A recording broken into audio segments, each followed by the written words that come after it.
Hello friends. I'll be talking on this topic, role of molecular diagnostics in sepsis. This talk I gave it in one of the meetings in Bangalore. This has become very pertinent in this day and age because of the increasing drug resistance. If you see the way drug resistance has evolved over last 2 decades, so you would see this is how the culture plates look. So you had a lot of sensitivity patterns in 1991. So here you see there is huge resistance that has evolved. So when you look at the antimicrobial resistance, India, as we all understand, friends, is at the forefront. So the third generation cephalosporin resistance to coliforms, this is the E. coli, so has increased from 70 to 83% from 2008 to 2013. And colistin resistance, unfortunately, India is at the forefront. So you see this Klebsiella. These are just a pictorial representation of how the bugs look. So Klebsiella constitutes around 87.5% of Klebs are colistin resistant at this point of time. And many of the pseudomonas are pan-drug resistant. So this is the scenario our country is in right now, which is very unfortunate. So if you look at the carbapenem resistance in blood culture, so this is ICMR data. As you see, 2015, the gray one is ICMR data.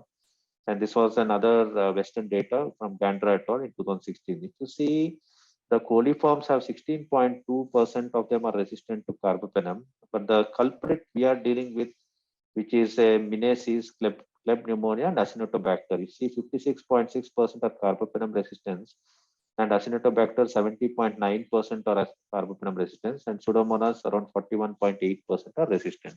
So this is the sort of a prevalence in 2015. I'm sure these numbers have creeped up and it is much larger at this point of time. So the resistance to carbapenem at this point of time for Kleb pneumonia, Acinetobacter, and Pseudomonas would be quite alarming, maybe to the tune of more than 50 to 60% easily. So when you compare the resistance patterns across the globe, if you look at carbapenem resistant Kleb pneumonia, you see Asia is at the forefront. More than 50% are carbapenem resistant. This is followed by Mediterranean countries, which is Greece and Italy, 25 to 50%. Europe is much lesser at 1 to 5, and US is 11%. And carbapenem resistant E. coli, if you look, again, Asia is at the forefront. 13% of them are carbapenem resistant. And this is followed by US and other countries. And if you look at colistin resistance Kleb pneumonia, here the Mediterranean countries leads the list, 15 to 25%. They have resistance, which is Greece and Italy. And this is followed by Asia, 3 to 12%, followed by Europe and USA. So this is a very frightening sort of a figures that we have in Asia, that carbapenem resistance is really very high. And in last 1 year, the resistance has increased from 65% to 85%. So that is the sort of rise in the resistance patterns. And 14.3% are serine carbapenemase producers. And in India, 86% of Kleb is approximately resistant to carbapenem, 8.8 of E. coli and 5.3% of Enterobacter cloacae are resistant to carbapenem. So this is the sort of the figures we have, and this may be as late as 2 to 3 years back. So when we look at all the resistance patterns, the beta lactamase family, so there are different sort of resistance patterns that the bugs exhibit. So you have beta lactamase producing bugs, then you have extended spectrum beta lactamase producing bugs, and ESBLs are divided into class A and class D. And then you have bugs which produce AMC, which is class C, sort of a domain. And then you have carbapenemase producing bugs, and these are divided into serine and metallo-beta lactamases. So the NDM that we have popularly heard, which is very prevailing in India, belongs to this metallo-beta lactamases. And serine, in serine group, it is divided into class A and class D. And KPC gene, which expresses carbapenem resistance, belongs to class A. OXA48 belongs to class D. And in the metallo-beta lactamases, there is class B, in which you have this New Delhi metallo-beta lactamase, WIM and IB. So these are very dreaded organisms, because once you have NDM, so which means they are resistant to carbapenems, and some of the newer antibiotics like ceftazidime, avibactam also may not be effective against this, for which you may have to add aztreonam. So that is the sort of ramifications we have when we look at this resistance, because when we have any bug with the ESBL, then automatically a thought comes to your mind as to what may be the possible choice of antibiotics. So if you have AMP-C, then you know that they may be carbapenem resistant, and you may have to think of other antibiotics.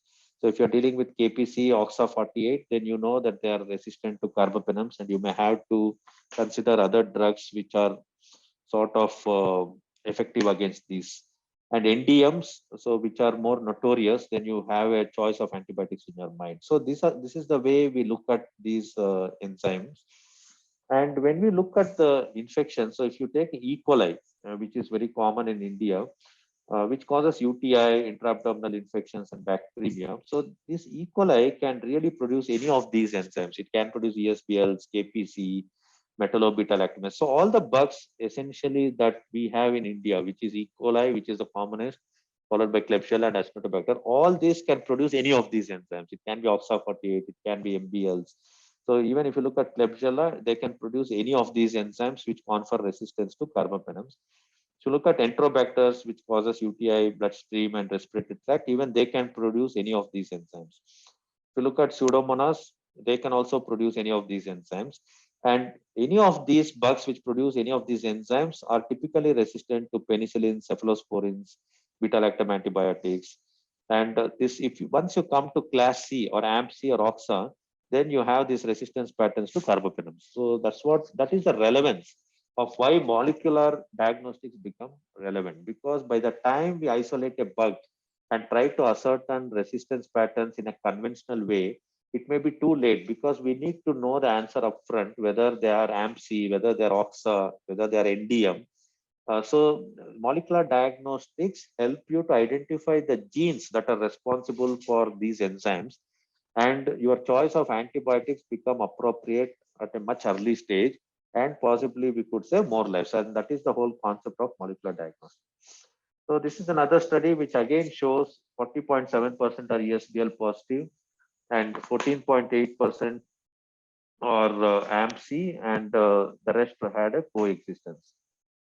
So this is a very important study, which is Inform 2018 study, which came in around 2018 from the US group. So this basically shows the Enterobacteriaceae expressing different types of genes. If you see, the predominant expression is OXA48. And the one thing the listener should bear is OXA48 seems to be the commonest gene responsible for carbapenem resistance or carbapenemase producing. And if you see, OXA48 does not occur in isolation; they occur in association with other genes. Like they can coexist with ESBL or original spectrum beta lactamases. So the predominant gene that causes carbapenem resistance is combination of this OXA48 with ESBL and OSBL. So 71.3% belong to this combination, and OXA48 can be present with various combinations. So that is what this study showed. And when you look at our Indian data, so the whole concept of OXA48 originated in 2001 in Klebsiella in Turkey, where they isolated 39 patients in 2006 to 7, producing OXA48. And slowly after this, it spread to other Middle Eastern countries. It spread to Belgium, Lebanon, and Egypt.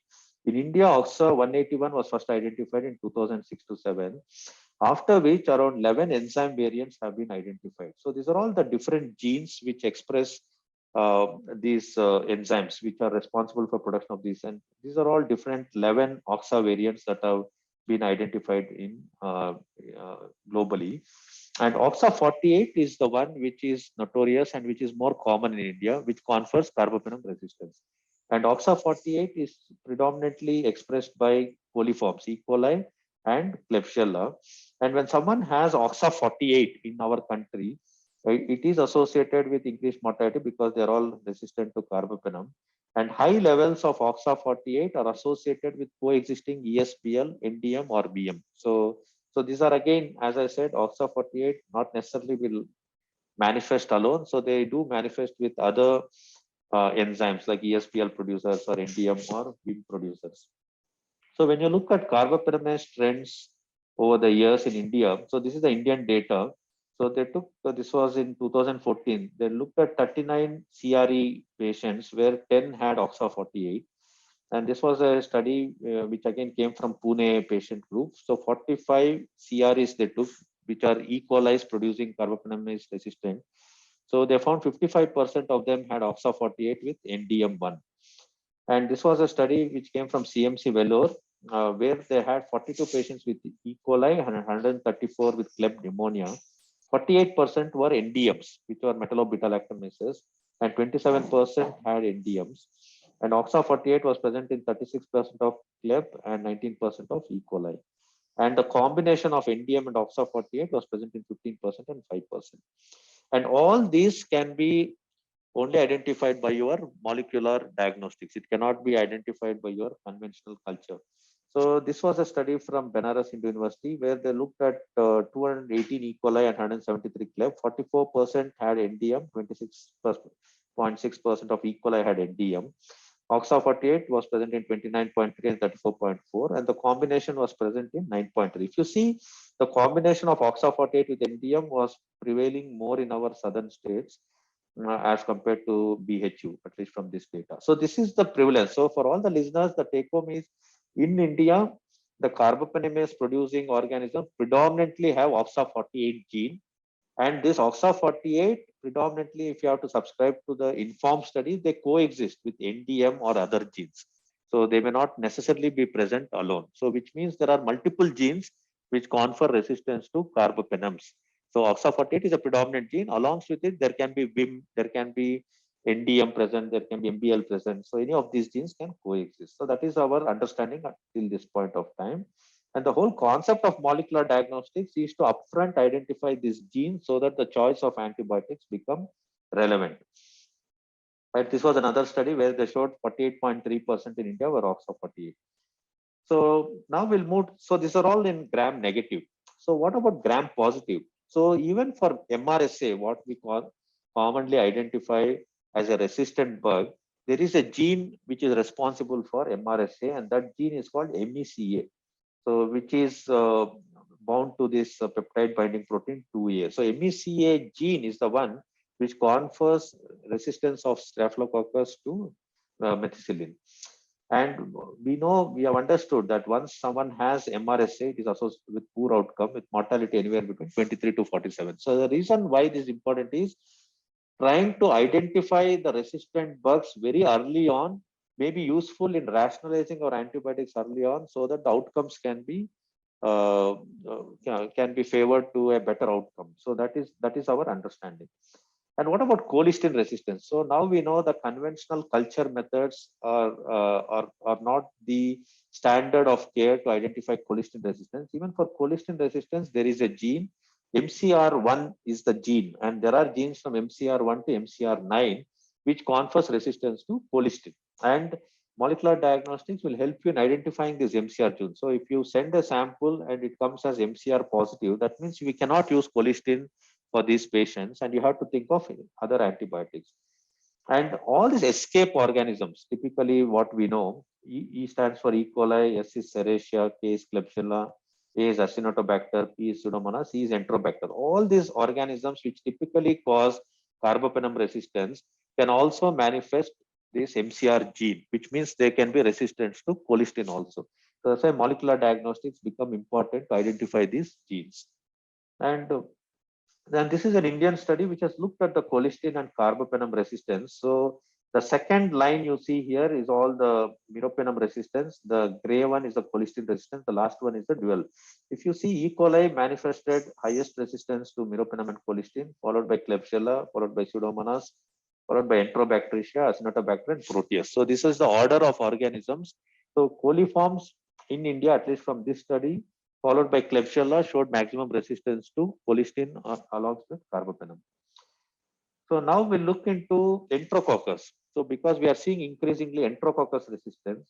So Enterococcus resistance, this is the genetic sort of a makeup. So the predominant gene that is responsible for vancomycin resistant Enterococcus is VAN-A and VAN-B. So these are the genes. So A to Z are the genes. So VAN-A is the commonest one, which confers resistance to Enterococcus, followed by VAN-B.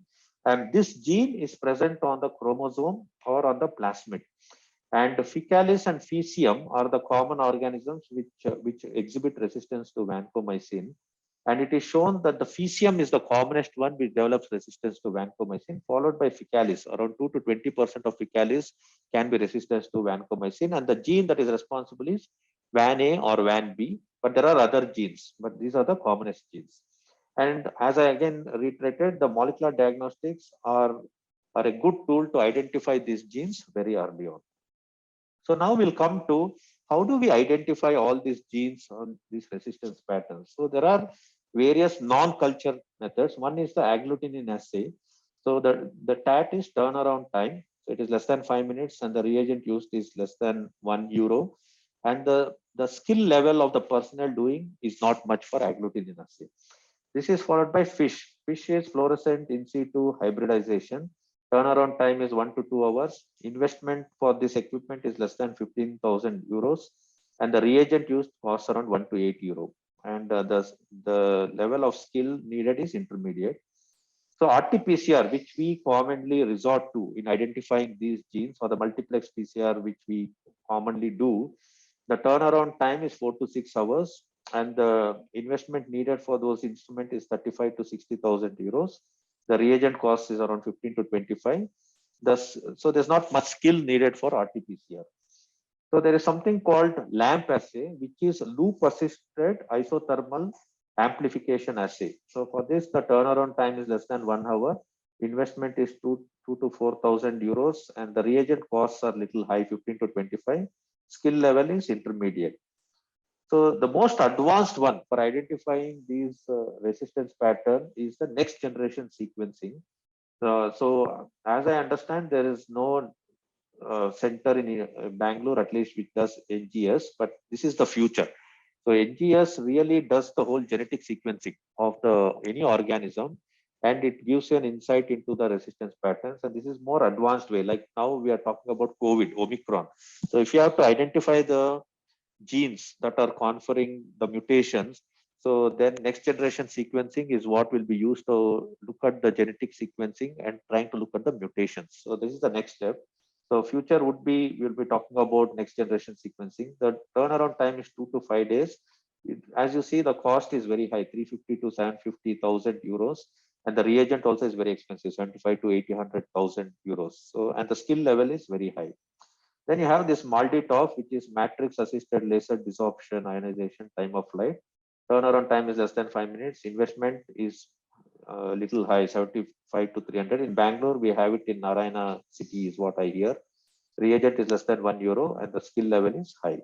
So these are all the non-cultured techniques that are available to identify the resistance patterns and the gene responsible for the resistance mechanism. So this is a pictorial representation of LAMP, loop assisted isothermal amplification. So this is the sort of a LAMP matrix, what they say. For all these tests, you need something called matrix, and these are amplicons that are produced, and these are seen in the epifluorescent microscope, and resistance patterns are deciphered. So this is the next generation sequencing, NGS. So where you do the whole genomic sequencing, exome sequencing, and specific target sequencing. And this is interpreted by these microchips and displayed on the computer, indicating all the mutations and the resistance patterns. And this is a pictorial representation of FISH, fluorescent in situ hybridization. This is the MALDI-TOF. As the MALDI-TOF, the name itself sounds, so you have this matrix which is mixed with the sample, and it is subjected to a laser. And so this laser gets adsorbed. After adsorption, it is exposed to ionizations. And then this is reflected on a plate, and which shows you different resistance or the mutations pattern or the. So this is just a pictorial representation for you to remember how these tests are done. So what we are interested today is talking about multiplex PCR, which we commonly do to identify these resistance patterns. So in multiplex PCR, you have these components. You have a DNA sample and you have these primers. So these are the ones which cost a little bit. Then you have nucleotides, you have Taq polymerase, buffer, and PCR tube. And this is mixed with the sample and fed into the thermal analyzer. And once it is fed into the thermal analyzer, so the whole concept of multiplex PCR, as I understand, is it works at different temperature. There are different things that processing happens. So there is denaturing happens, and at 95 degree, there's something called annealing that happens. Basically, it is separation of the strands. And at 55 degrees, these primers bind to the template and some extension happens. And the multiple copies are created at 72. As you see, there is differential temperature of 95, 55, and 72, where multiple copies of these DNA material are made and interpreted to look at the resistance pattern. So this is in brief as to the technicalities of multiplex RT-PCR. So what will this test do? So basically, this multiplex PCR tries to identify the gene that may be conferring to the resistance patterns, and it will tend to identify the bug which ordinarily will not be isolated from these blood cultures, and helps you to identify the genotype of the organism, which means it will tell you the gene that may be responsible for the resistance patterns in these organisms.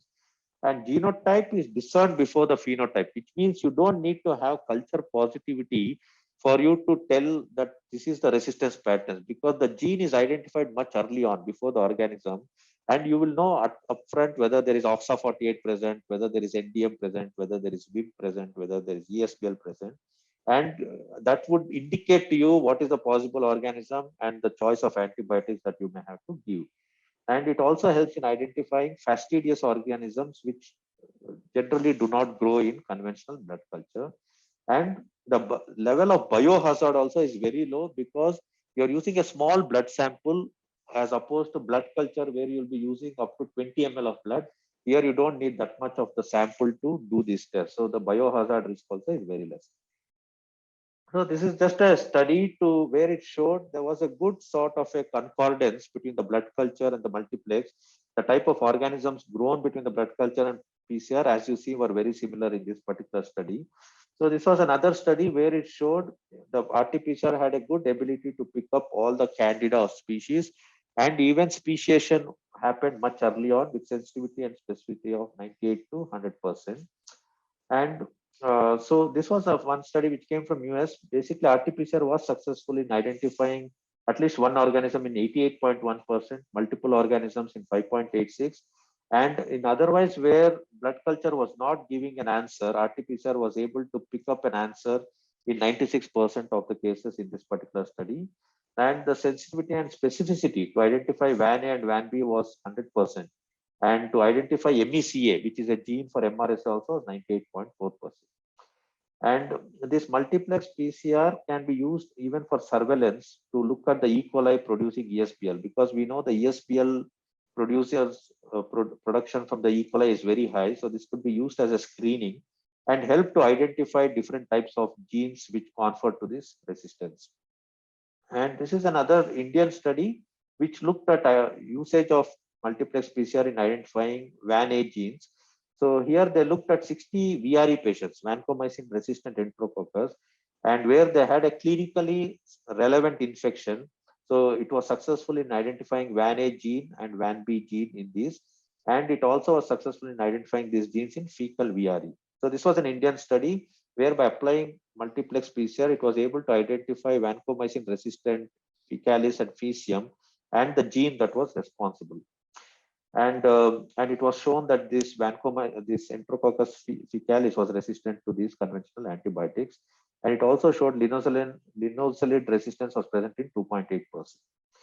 So multiplex RT-PCR was used in another Indian study for identifying carbapenemases, and sensitivity and specificity of picking up these carbapenemases was 97 to 100%.